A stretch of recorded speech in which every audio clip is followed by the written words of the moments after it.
भैया light of कर दीजिए।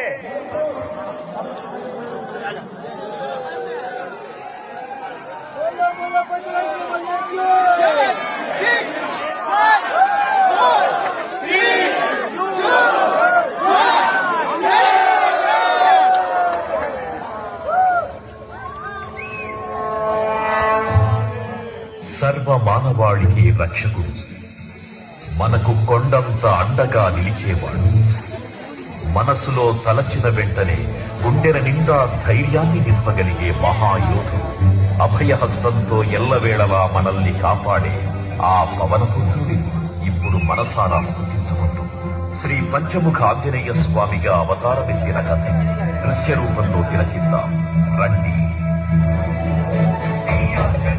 ప్రసన్నాంజనేయం